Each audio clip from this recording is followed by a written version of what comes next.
हिंदी भाषा है, इसका जन्म कैसे हुआ?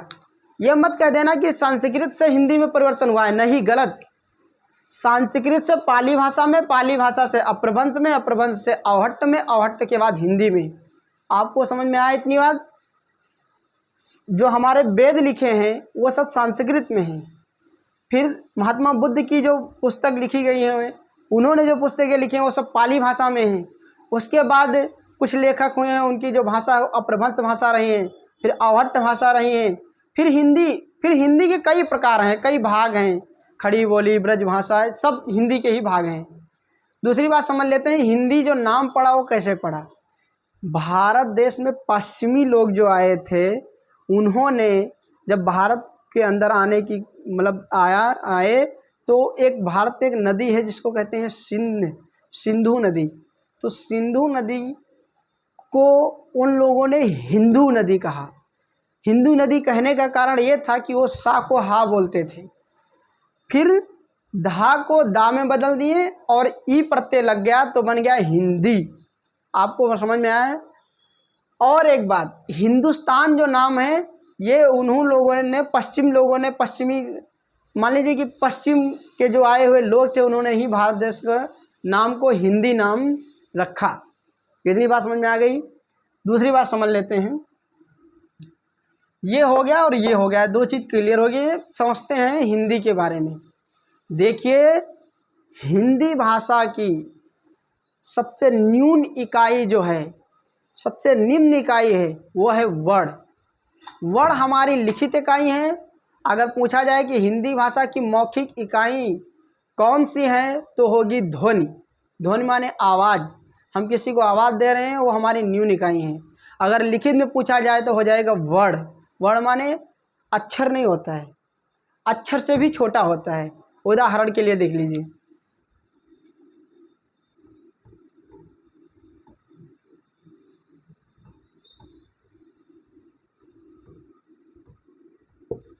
सॉरी, का हलंत मतलब क, क्या क, और उसके बाद आ।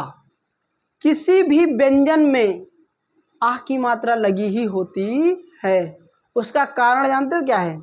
व्यंजन की परिभाषा बनती है कि व्यंजन उन वर्णों को कहा जाता है, उन अक्षरों को कहा जाता है जो स्वर की मदद से बनते हैं।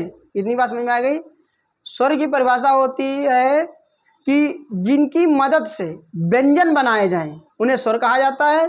व्यंजन कहा जाता है कि जो स्वर की मदद से बनते हैं उन्हें व्यंजन कहा जाता है।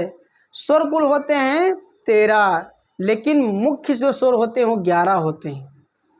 ये सवाल ISPCL में बहुत ज़्यादा बार फंस जाता है कि कुल स्वर और मुख्य स्वर में अंतर क्या है। तो जो अन्न और आह है, ये स्वर में जब रहता है तो व्यंजन जैसा काम करता है, अन्न आह, तो इनको कहा जाता है आयोग्यवाह। एक वर्ड बनता है, हम आपके लिए एक सवाल दे रहे हैं कि आयोग्यवाह वर्ण किसे कहते हैं, नोट कर लीजिएगा। फिर समझते हैं कि हास्य स्वर और दीर्घ स्वर में अंतर क्या होता है। जिन स्वर को बोलने में कम समय लगता है उन्हें हास्य स्वर कहा जाता है। ये कुल होते हैं 3, छोटा, छोटी, छोटों। दीर्घ स्वर जो होते हैं वो होते हैं 8। बात समझ में आ रही है आपको? कितने होते हैं? 8 होते हैं। बड़ा, बड़ी, बड़ऊ, बड़ऊ, ए, आए, ओ, आओ और आह। लेकिन अन्न और आह ये दोनों अयोग्य वाह में आते हैं। इतनी बात क्लियर हो गई, स्वर कंप्लीट हो गया। फिर समझते हैं व्यंजन के बारे में। देखिए, व्यंजन को हम इस तरह से पढ़ते हैं कि पहले जो स्पर्श व्यंजन होते हैं, जो हमारे मुंह से जब बोलते हैं तो हमारे मुंह में किस अंग में कौन सी हवा लगती है, वो सवाल इम्पोर्टेंट ज़्यादा हो जाता है। जैसे कि का वर्ग, का वर्ग कौन सा है? का, खा, गा, घा, अंगा। लेकिन जब हम का बोलते हैं तो हमारे मुंह के किस भाग से आवाज़ निकलती है? कंठ से निकलती है। कहाँ से? कंठ। का, खा, गा, घा, अंगा। दूसरी बात, चा वर्ग। जब चा बोलेंगे तो हमारी जो जीवान है वो ऊपर जाके तलु में लगेगी, चा, चा, छा, जा, झा, या। बात समझ में इतनी आ गई। का वर्ग कंठ से, चा वर्ग तलु से, और फिर आता है टा वर्ग। जब टा बोलते हैं तो हमारी जीवान मूर्धा में लगती है। दांत के पहले हिस्से में जो ये जबड़े के पहले हिस्सा पड़ जाता है नीचे का, उसको मूर्धा बोला जाता है। क्या बोला जाता है? मूर्धा।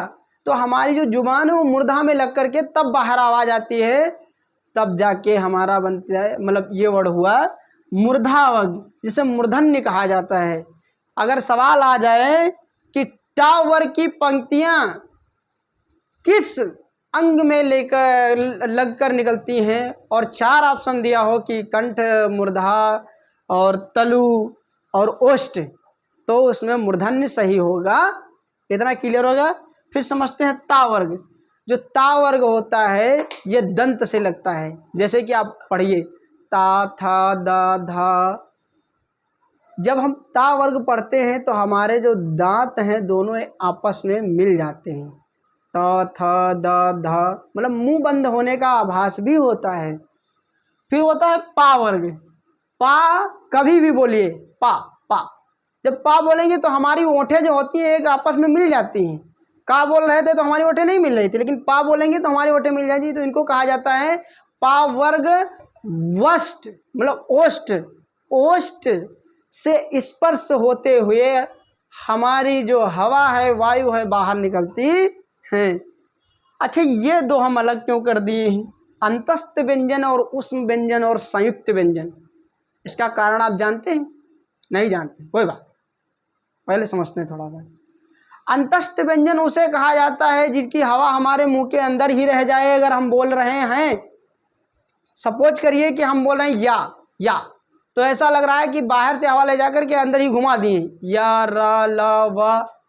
आभास हो रहा है कि हमारे मुंह की हवा मुंह के अंदर ही रह जा रही है, इसलिए इन्हें बोला जाता है अंतस्थ व्यंजन। एक और व्यंजन होता है जिसको कहा जाता है उष्म व्यंजन। क्या कौन सा व्यंजन? उष्म व्यंजन। उष्म का मतलब जानते हो क्या है? उष्म का मतलब होता है गर्म होना। समझ रहे हो ना? जब हमारी हवा मुंह में रगड़ खा के निकलेगी वो होगा उष्म व्यंजन। और ये सबसे ज़्यादा किन व्यंजनों में होता है? ये होता है सा, सा। हमारी जो जीवान है और हमारा मुंह बंद हो जाकर के वो हवा रगड़ रही, सा, पचिरस, संटिस। समझ में आ गया ना? ये होते हैं उष्म व्यंजन।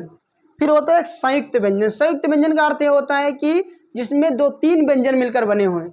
जैसे कि त्रा, तो ता, त्रा में ता भी है, रा भी है और आ भी है।